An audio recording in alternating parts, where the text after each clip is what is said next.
Well, welcome to Papa Bear's Peppers, and I'm Harold. And today we're going to be talking a little bit about seed germination and planting and the things that you're going to need for this part of your grow. Now, these are things that I recommend. They've worked for me in the past, and I want to share those with you. So the first thing I'm going to cover is that during my grow, I like to use a form of a timer or a smart plug. Obviously, you can use just a standard timer like this one, where you just push in the buttons, and there's nothing wrong with that. It works just fine. But what I've progressed to doing is using a smart plug. Now, this allows me to control lights like you're gonna see here. From my phone, I can turn on my light like this, and there's my light. I can turn on my fan. I can control many options. Now, I have one that has 6 plugs in the back, and it allows me to control the fan, the humidity, as well as my light, because I do use a humidifier in my tent.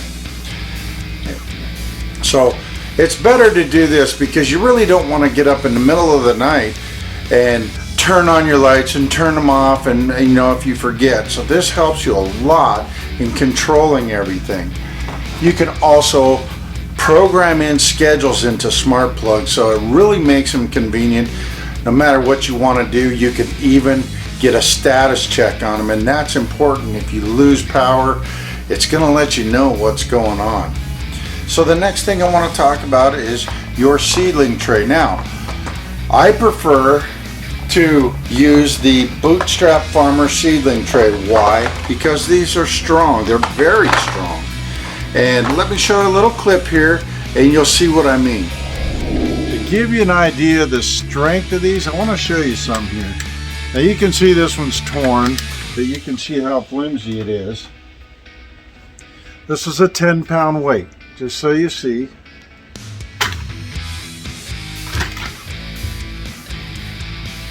You can see that it's literally crushing them, and I'm even holding some of the weight off. Now let me show you some here. Now I'm going to put the Bootstrap Farmer down there, and I'm going to drop it. Nothing. I'm going to take the weight, do the same thing. I'm setting it right on top of it. Nothing. As you can see, 10 pounds on this one, dropped, and also set on 10 pounds on this one. No comparison, folks. Okay, as you see, those things are strong, and they're really going to hold up well. Now, as an example, this is a full tray, and I can support it with one hand and anywhere on here. They're not really super flimsy. Now, I'm going to tell you that probably that tray is well over 10 pounds with the soil dampened and ready to go in it. So just to kind of give you a heads up on that, to let you know, I did have a cracked 6 cells, and I'll tell you what, Bootstrap Farmer is a great customer service. They turned around, and instead of just replacing it, they gave me 2. They even were nice enough to give me some grow bags to try this year. So I'm really excited about trying those, and you'll see those further in episodes. So Bootstrap Farmer, you know what, they're reusable, and I can use them year in and year out, and they're very sturdy, very strong product. Does it the only thing? No. You can use your standard, but I prefer to use these Bootstrap Farmers. Next, moving on, is a humidity dome. Any humidity dome that you can find will work. Now this one has vents on it, and it's what I prefer, so that I don't get too much moisture built up there where it starts to create issues. You want to keep that moisture in on the seed bed until they sprout. Humidity dome can help you do that. The next thing you're going to want is a heat mat. Now you can go in and get standard heat mats for as low as $10–12 a piece, but I do recommend that you do get a heat mat controller, or get a heat mat that has a controller, a temperature controller on it. It'll help if you ever have a runaway heat mat where the temperatures just go. Now last year I had that issue. My 4-tray heat mat had a runaway, and the temperatures on my soil was getting up to 115 degrees. Needless to say, I cooked a few seeds having the temperatures up there. On my heat mat temperature controller, I tend to set it between 75 and 80 degrees. That's my preference. It's a good reference for heat. Now you can also plant these without a heat mat, but I'm telling you ways that you can accelerate that germination cycle. Moving on, the light. Now, I have my light in here, and this is a Spider Farmer SF2000. They're fantastic lights. Now I have a Spider Farmer SF1000 and a 2000. My supplemental lights, they're both LEDs. They're passive heat, meaning that they don't require any fans. They're super quiet and they don't draw extra electricity to run those fans. I do have a fan in the tent for air circulation, but that's what that's there for. Another alternative, a little bit cheaper by far. Now this is one of the SANSI lights that I use. This is called the SANSI Grow Light Deformable. And as you can see, basically the wings come right out and it goes into a standard outlet for a light bulb, as you can see here. So you can get just a standard temporary hanging type outlet like this and you're good to go. These run a little bit cheaper, but they do give off good light, so they're not too bad at all. Make sure that you're getting the one for grow though, not the one for your garage. This has different diodes in it that are more suited for a full spectrum. Again, the timer on the lights, it's important because I like to run on mine a 18 on and 6 off, meaning 18 hours of light for 6 hours off. Now, a little tip on that, if you are going to run your lights like that, I recommend that you run them through the nighttime hours. Why? Because electric companies tend to run a little bit cheaper during the off busy hours. So I run a lot of my lighting through the night and then into the mornings, and then it cycles right back up. But it's better to run it through the night. It'll save you a little money on electricity.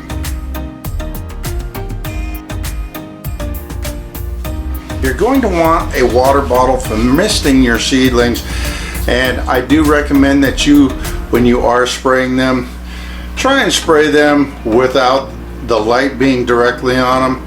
Not that LEDs do, but if you are doing any kind of IPM or integrated pest management, those type of chemicals can cause issues. And if you do that, make sure you have different bottles for each thing. Now, you can use a standard bottle just like this. It's a squirt bottle, or you can get one of these. Now this one, as you can see, HDX, I got this from Home Depot. Now this is a nice one that I can create a mist for. I can just pump it up just like this to build up pressure, hit the button back here, or I can lock it so I just hold it and spray it. Pretty handy when you're spraying down quite a few seedlings. Next, we're going to get into what do I do for seed soaking. Now, many people do different things. Some people will soak their seeds, some people will just sow them directly. Now what I like to use, these are these little condiment cups, and what you can do is you can put your water right inside the cup, put your seeds in there, and then you can go ahead and soak them, put the lid right on, and go ahead and set them to the side. Now here's a small clip on doing a seed soak and why I do that. I usually soak mine, and in this case this is using Roots Accelerator, and there's a reason that I do a soak, and that doesn't, if you're using straight water, whatever your case is, there's a reason that I do a seed soak first. I tend to do this because I'm saving myself the trouble of trying to germinate a dead seed. So by soaking it, if it absorbs the water, that means it's viable, it wants to grow. If you see them where if they're floating around, they're not going down or whatever the case is. This one's starting to go down, it's been in for a minute. But if you find that they're floating on the top, the chances are slim to none that you're going to get any kind of germination out of a seed that floats. Okay, so you see what I'm doing there. Now, I like to do that because it really does give consistent seed germination. Now, my recommendation is to, first of all, get some water boiling and pour it over your seed starting mix. What that's going to do is it's going to kill any kind of fungus gnat eggs or any kind of other bug eggs. Remember, when we're starting our seeds, we're starting out with a very neutral soil. So at this time, it's not going to be as important to have a really super rich seed starting mix. And you can reference to my seed starting mix, or you can get one of your choice. That's completely up to you. But it's always a good idea, if you want to avoid fungus gnats or any kind of aphids or anything like that, you pour the boiling water over the seedling mix, and it will essentially kill all those. Now, I have heard of people microwaving their soil as well, but I prefer the boiling water. Here's a little clip on how I've done that, and just watch and you'll see what I mean. If you suspect that you have bugs, this is boiling water. So what we're going to do, come over here. This is hot, so give me a second. Take this like this. We're going to come right over here and get this set up. I've got a wash tub right here. I'll put this soil right here, and I'm literally going to pour the boiling water over the soil. If there is any bugs, folks, you're not going to have them when you're done.